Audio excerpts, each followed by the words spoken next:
forgive him.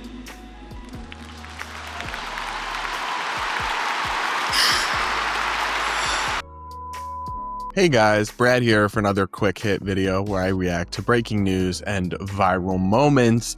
And we've got to talk, of course, if you missed it, the Charlie Kirk memorial service was held late last night in Arizona. Everybody from Donald Trump to Tucker Carlson to Charlie Kirk's widow, Erica Kirk, spoke. And I want to just recap with you and react to one of the most viral moments from it, which I really wasn't expecting. I don't think most people were expecting, and I'm still kind of blown away by. And that's something that Erica Kirk said. Let's listen to the clip here. My husband, Charlie, he wanted to save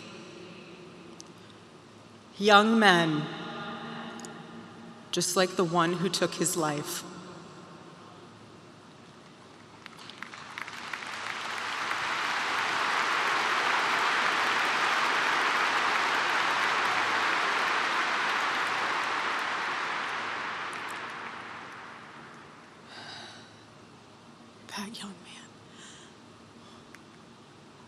That young man. On the cross, our Savior said,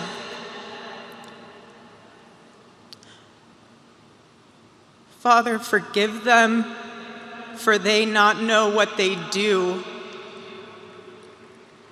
That man, that young man, I forgive him.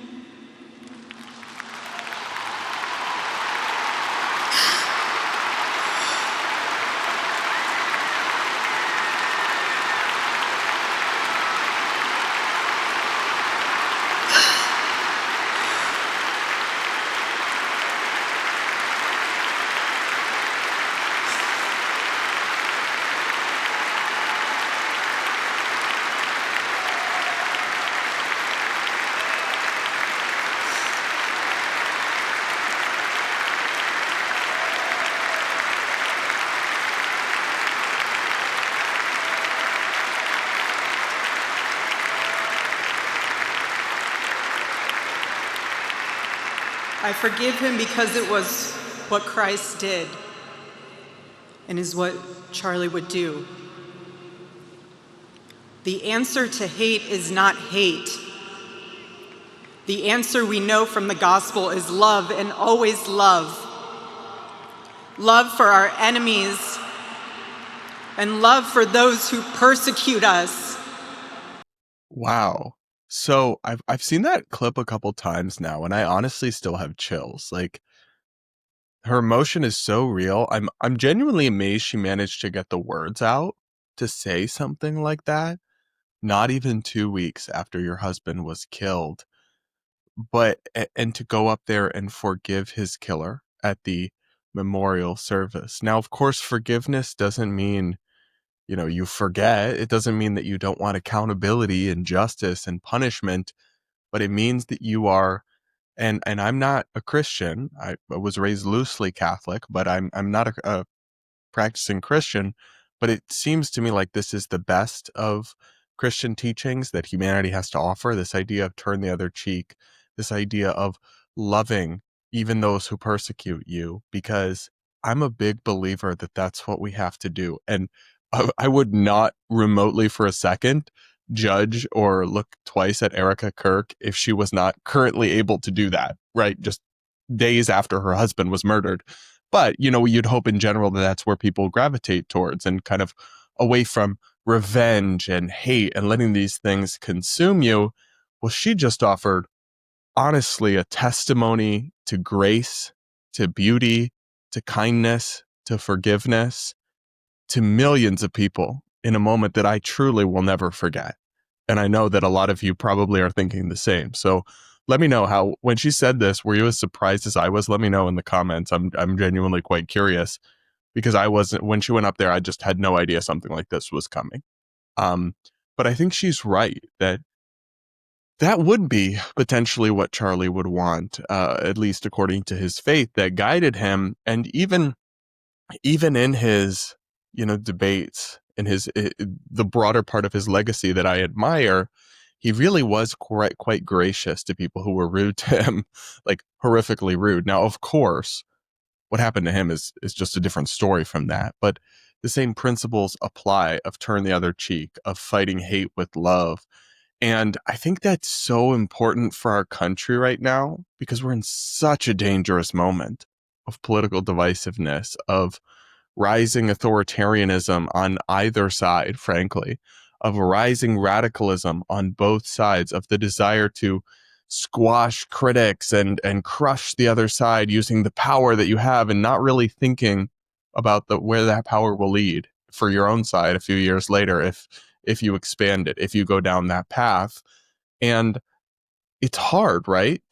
To return aggression or hate or terrible cruelty without becoming the same thing and without going for revenge.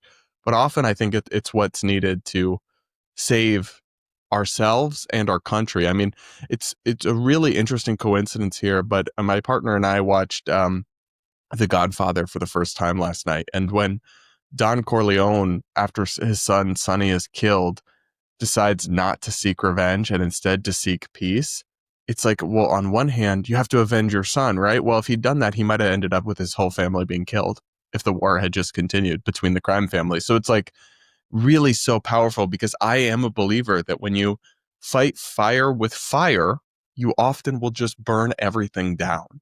That's the approach that a lot of people on the right now have been taking after Charlie Kirk's death, who were friends, who looked up to him, who were colleagues with him.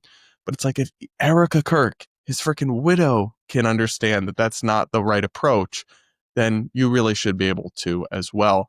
Now, it was interesting.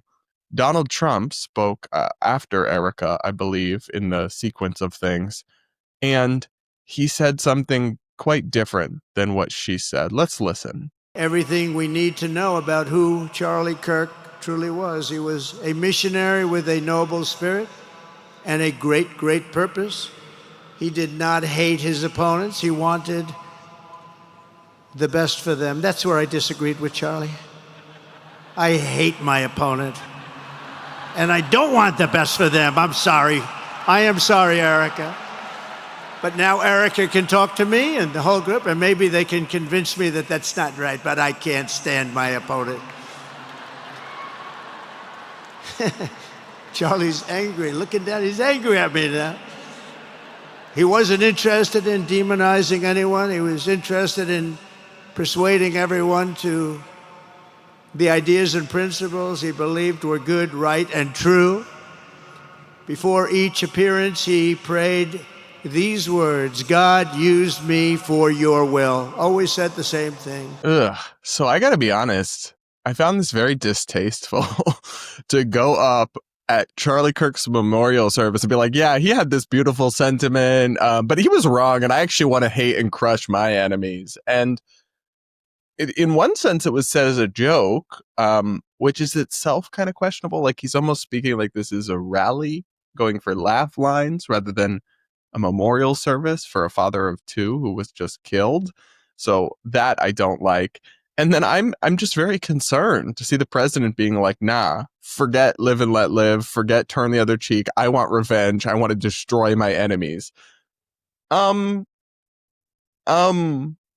not good. That's not actually a good way to govern a country or to have a president be thinking and feeling. Like, I would much rather have him express the sentiment that we heard from Erica Kirk that was so beautiful and so moving, because when you combine the insane power of government with revenge, that is a very dangerous combination, a very dangerous cocktail of power and the ability to use it and the desire to use it to go after your enemies in a way that I think, I mean, we're already kind of seeing a little bit with the Trump administration and them cracking down on lawyers who represented Democrats and them pressuring media companies to get rid of their critics and other things that I think are not at all in the spirit of the American system of government and way of life.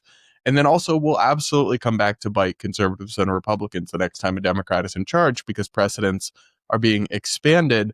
And maybe it's stupid of me to even wish this because I've been covering Trump since like 2016 or whatever.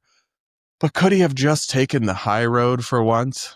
I don't know. Maybe I'm naive for even asking that question because Trump will never change. He is what he is. Love him or hate him, but I really didn't like the way that he chose to like distance himself from the best part of Charlie's legacy and reveal that he is in fact motivated by revenge rather than the beautiful, beautiful example of Erica Kirk, which I think that's what I'll choose to remember from the memorial service and try to take away for my own personal life and for my work, is to even aspire to 1/100th of the grace and wisdom that she showed in that clip. But what do you guys think? Let me know in the comments. Make sure to subscribe if you are. Yeah, let me know what you think of these quick hit videos.